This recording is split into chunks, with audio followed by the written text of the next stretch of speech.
जो दूसरों को अमृत पिलाता है उसके जीवन में खुशहाली आती है। किसी ने पूछा महादेव से, प्रभु आप एक बात बताइए, आपने ये विष पान किया, आपने विष ग्रहण किया, आपको धृति नहीं हुई और गलानी नहीं हुई?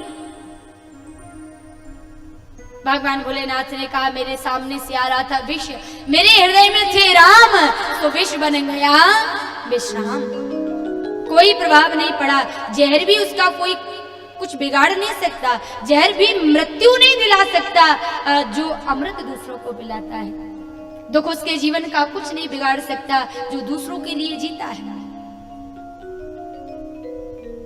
औरों को खिलाने में मजा जो आप खाने में नहीं, किसी के काम जो आए उसे इंसान कहते हैं, तूफानों से जो टकराए उसे इंसान कहते हैं। खुद ही को कर बुलंद इतना कि खुदा बंदे से आकर के पूछे कि बता तेरी वजह क्या है। वो जहाजों से जो टकराए उसे तूफान कहते हैं, तूफानों से जो टकराए उसे इंसान कहते हैं। मैं अपनी पवित्र व्यासपीठ से बार बार आग्रह करूंगी, निवेदन करूंगी कि शिवरात्रि के पावन पर्व पर अपने आप को महादेव को सौंप देना, भगवान को अर्पित कर देना। फिर आपको आवश्यकता नहीं पड़ेगी कि अपनी जन्म पत्रिका को लेकर के किसी भी व्यक्ति ज्योतिषाचार्य के पास जाकर के आप पूछें कि हमारे जीवन में क्या चल रहा है और फिर कैसे हमको इन सब चीजों से छुटकारा मिलेगा। भगवान शंकर की साधना में इतनी बड़ी साधना में शक्ति है, इतनी बड़ी सामर्थ्यता है कि जो भगवान विधाता के लेख को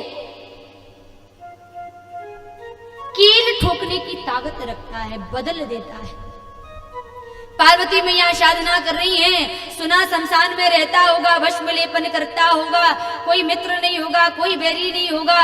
ये सारे दोस्त जब मैना ने सुने, हिमांचल ने सुने, मैं अपनी बेटी को नहीं दूंगी, ऐसे ऐसे वर की आवश्यकता नहीं है मेरी बेटी के लिए। लेकिन भगवान नारद ने कह दिया कि आपकी बेटी यदि तप करेगी तो मैं नारद कहता हूं हिमांचल ये सारे दोस्त गुण में बदल जाएंगे, क्योंकि महादेव वो हैं भावहि मेटे सकहि त्रिपुरारी, भावहि मेटे सकहि त्रिपुरारी। जो तप करे कुमारी कुमारी, जो तप करे कुमारी कुमारी,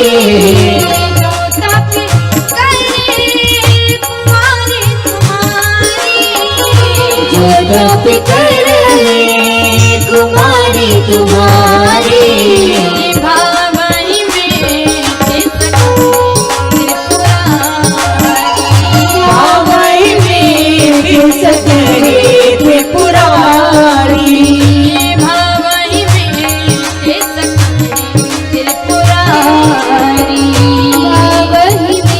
मेटे सकहि त्रिपुरारी। शिव में वो सामर्थ्यता है जो कहें हेमंत सुने, जो विधि लिखा लीलार,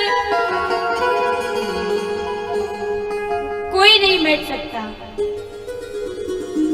देव धनुज नर नाग मुनि कोई न मेटन हार। वो भगवान महादेव बदल सकते हैं, भगवान महादेव में सामर्थ्यता है। आप एक बात को ध्यान रखिए, देखिए भगवान भोलेनाथ का पूरा परिवार एक ऐसा परिवार है जो पूजनीय वंदनीय है। अच्छा देखो, भगवान भोलेनाथ के मंदिर हैं, पार्वती को पूजा जाता है। अब उनके बालकों को देखो, कार्तिक जी का मंदिर है, भगवान गणेश जी को पूजा जाता है, मंदिर मिलेंगे, है ना।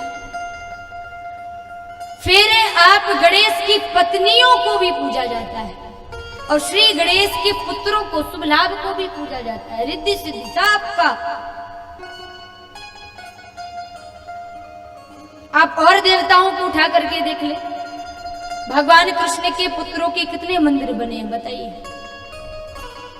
भगवान श्री राघवेंद्र के जो लवकुश बालक हैं, हाँ 2 स्थानों पर मंदिर है, केवल भारत पूरा विश्व में 2 मंदिर हैं लवकुश के। ब्रह्मा जी का एक मंदिर है पुष्कर में, लेकिन भगवान भोलेनाथ के घर घर मंदिर हैं। और छत्तीसगढ़ में तो अभी मैं देख रही हूँ, कल हमारे किशन अग्रवाल जी हमको लेने के लिए बेमित्रा पहुंचे। वहां पर 19 अगस्त से 26 अगस्त बहुत बड़ा शिव महापुराण का आयोजन आस्था चैनल पर विशेष प्रसारण होगा, जिसका होने जा रहा है। मेरा संकल्प है कि मैं 108 शिव महापुराण को पूरे छत्तीसगढ़ में गाऊंगी। और फिर उड़ीसा यहाँ से 1 किलोमीटर बॉर्डर है ना, क्यों भैया 1 किलो है, तो उड़ीसा में देवी भागवत महापुराण का संकल्प है। पूज्य हमारे स्वामी जी बालंगीर वाले गुरुदेव भगवान स्वामी श्री सत प्रज्ञानंद जी महाराज की पावन सन्निधि में, और नर्मदा के पूरे खंड में श्री नर्मदा महापुराण का 108 संकल्प है। संपूर्ण पूरे भारत में 1008 राम कथा, भागवत कथा, शिव महापुराण, देवी भागवत 18 पुराणों का संकल्प लिया मैंने। तो बहुत बड़ा आयोजन होने जा रहा है। आप मुझे वहां बेमित्रा से लेकर के यहाँ आए, खुद लेने के लिए गए। और क्यों लेने के लिए गए? क्योंकि दीदी विलंब से ना आए तो फिर विलंब होगा तो कथा नहीं जल्दी शुरू हो पाएगी, इसलिए खुद यहाँ से गए और फिर वहाँ से 450 किलोमीटर का दोनों तरफ से आपने यात्रा करके मुझे समयानुसार यहाँ पहुँचाया।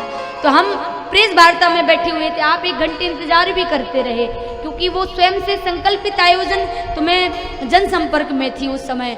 और फिर हम लोग 5-10 मिनट ठहरे और चलिए ना दीदी, तो फिर पुनः वापसी हो गए। तो लगभग मैंने अभी तक अपने संज्ञान में जितने घरों में भी मेरा निमंत्रण में जनसंपर्क के लिए पहुंची, तो हर घर में छत्तीसगढ़ में श्री शिव भगवान का मंदिर मिलेगा, हर घर में शिव जी की पूजा होती है।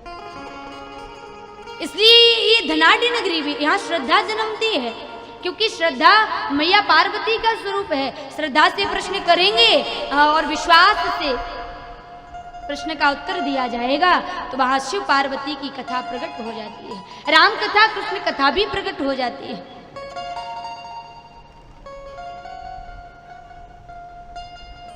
भगवान भोलेनाथ का पूरा परिवार वंदनीय है, वंदन करने योग्य है।